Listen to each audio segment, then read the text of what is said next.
Hi guys, today I want to show you another game that I played against the Jobava London system. So d4, knight f6, bishop f4, and here I played c6. And I have another video here that you can watch where I play the c6 line against bishop f4. So that's the London where white immediately plays bishop f4 instead of going knight to f3 first. So the nice thing about these two lines is that you can use them against several move orders from white. For example, if white plays knight to c3, like my opponent did here. So here I think we can see an opponent who probably has both the regular London and the Jobava London in his repertoire. And you see with c6 now, you basically do have to play d5, but that's fine.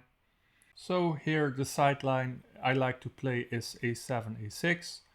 Our plan is to control the light squares, probably leave this bishop here on c8 for a while, going e6, going knight to d7, and preparing c5.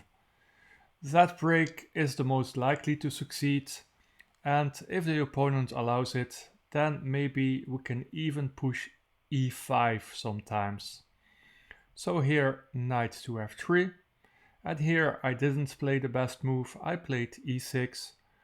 Better and more flexible would have been knight to d7, with the point that after bishop d3 we can play knight h5, attacking the bishop on f4.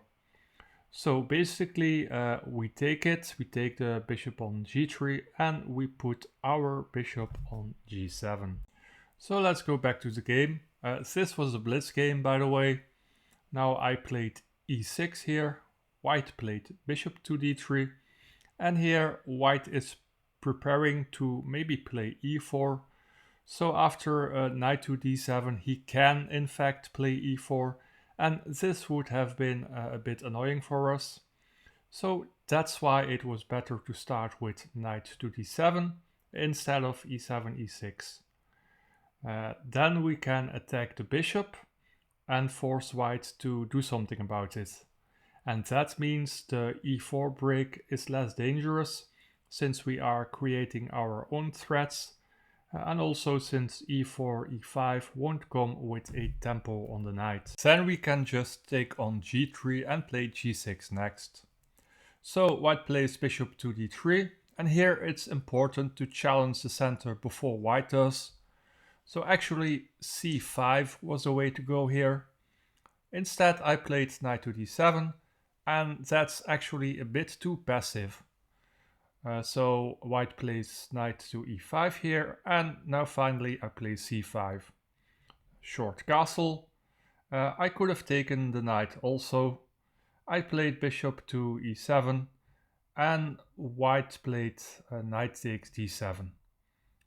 I took back, and here white plays knight to e2, probably to liberate the pawn on c2 and to play c3 or c4 later. So here I castled, white played c3, and now queen to b6 and b2, b4. Here I was actually planning to go bishop d6, but I sort of automatically moved to e7. Now after rook b1, we can exchange one of white's better pieces, the bishop on d3, so we should do that. And here after bishop takes b5, we get a very interesting situation where after a takes b5, we control a lot of light squares. We have the open a file, we have the c file, and we can get a lot of pressure on the queen side, as you can see. So here rook to a3, blocking the a pawn, attacking a2 and c3 also, and getting ready to double the rooks. So queen to c1, rook a8, queen c2, and now I jumped in with knight to e4. Here I played bishop to f6. That was not the best move. I should have just pushed the bishop away with f6, but bishop d4 during the game looked a bit annoying, and that's why I did not play it. So here bishop takes the bishop on f6, I took back with the knight, now h2 to h3 and h7 to h6, making some room for the king. Perhaps there could be some back rank issues. And here I was low on time, I believe 10 seconds or so left on the clock, and I blundered with queen to c6, giving away all of my advantage. So let's also take a quick look at the engine analysis. White had a slight advantage at a certain point because I allowed him to push e4, but he missed that opportunity, and by playing principled moves I slowly got better.